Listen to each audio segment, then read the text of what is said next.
नमस्कार दोस्तों, क्या आप जानते हैं कि आज से हजारों साल पहले मनुष्य जानवरों की तरह जंगलों में रहा करता था। तो आज हम जानेंगे कि कैसे मनुष्य ने जंगलों को त्याग कर सभ्यता बनाकर रहना प्रारंभ किया। चलिए शुरू करते हैं।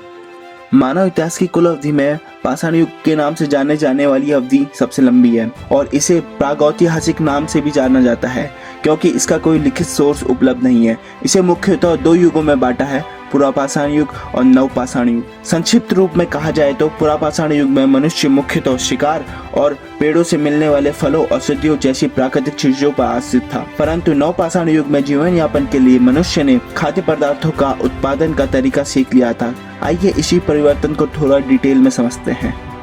निचले पुरापाषाण युग के लोग यानी होमो हैबिलस मुख्य रूप से कंदमूल फल खाते थे और मरे हुए जानवरों का मांस का सेवन या फिर थोड़ा बहुत शिकार भी किया करते थे। इसके बाद होमो इरेक्टस के समय कुछ खास विशेषताएं देखने को मिली हैं, जैसे इसके समय में आग का इस्तेमाल होने लगा, रहने के लिए घर बनने लगे, 30 से 35 लोग एक समूह बनाकर रहने लगे, सामाजिक संबंध और योजनाबद्ध शिकार होने लगा। इतना ही नहीं, वे प्राकृतिक गुफाओं के साथ साथ अंडाकार या वर्ताकार घरों में भी रहने लगे थे। इन घरों को बनाने के लिए पेड़ों की शाखाओं और जानवरों की खाल का उपयोग किया जाता था। घरों में चूल्हे भी बनने लगे थे क्योंकि अब शिकार रोजाना होने लगा था। इस विकास के फलस्वरूप निएंडरथैलिस और होमो सैपियंस के समय छोटे छोटे जानवरों के साथ साथ बड़े बड़े जानवरों का शिकार भी होने लगा, जैसे भैंसा, मेमथ, घोड़ा, जंगली सुअर, और इस समय विभिन्न प्रजातियों के हिरणों और मवेशियों का बड़े पैमाने पर शिकार हुआ। परंतु कुछ साक्ष्य जिनसे पता चलता है कि पशुओं के अलावा मछली और पानी में रहने वाले अन्य जीव भी अब भोजन का प्रमुख अंग बन गए थे। जैसे ग्रेट काकेकस पर्वत की गुफाओं में सैलमन मछली की लगभग 26,000 हड्डियां मिली है। कजाकिस्तान में ओंगजी किचिक में मिली 15,000 हड्डियों में से लगभग 13,000 हड्डियां स्पेटस के कछुए की है। साथ ही साथ शिकारी संग्रहकर्ता समाजों में कला द्वारा अभिव्यक्ति यानी विचारों का आदान प्रदान होने लगा था। इसके प्रमाण ऊपरी पाषाण युग में काफी अधिक प्राप्त होते हैं। कई पुरापाषाण गुफाओं में बनी चित्रकारी से यह पता चलता है कि जानवरों पर मनुष्य की निर्भरता अत्यधिक रही होगी, क्योंकि इन गुफाओं में मनुष्य के कम परंतु जानवरों के ज्यादा चित्र मिले हैं। इस गुफा कला के उद्देश्य के बारे में इतिहासकारों के बीच काफी मतभेद है। कुछ लोग इसे शिकार के लिए जाने से पहले किए जाने वाले जादू के रूप में देखते हैं, वहीं कुछ लोगों का यह भी मानना है कि जब किसी खुशी या उत्सव के दौरान एक छोटा समूह आपस में मिलते होंगे तो चित्र बनाकर अपनी खुशी का इजहार किया करते होंगे। समय के साथ साथ जैसे जैसे मानव सभ्यता विकसित हुई, पशुपालन भी मानव अर्थव्यवस्था का मुख्य आधार बन गया, जिससे खानाबदोशी व्यवस्था शुरू हुई। परंतु जानवरों को पालतू बनाए जाने के साथ साथ पेड़ पौधे भी लगाए जाने लगे।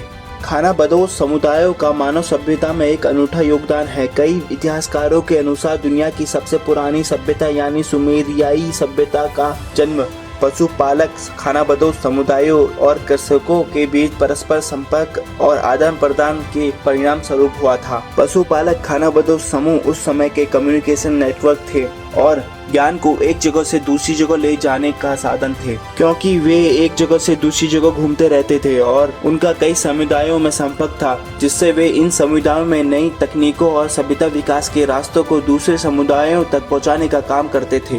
परंतु साथ ही साथ लगभग 12,000 साल पहले तापमान में अचानक गिरावट आई और जलवायु अचानक शीतल हो गई। इसी समय शिकारी संग्रहकर्ताओं ने जीवन यापन के लिए जलवायु के अनुसार अपनी जीवन शैली परिवर्तित कर ली।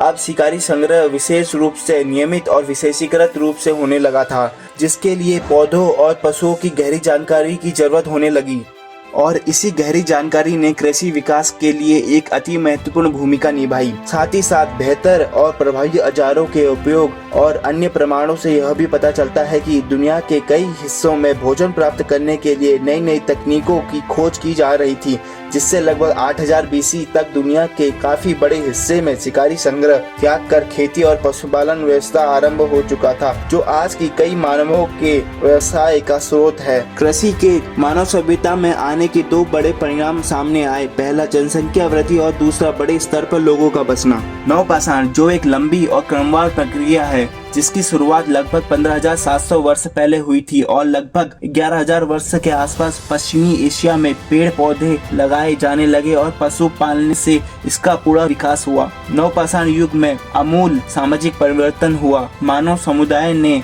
भूमि, श्रम और पूंजी पर नियंत्रण स्थापित करने के लिए नई व्यवस्था स्थापित की, जिससे समाज में विभेद पैदा हुआ।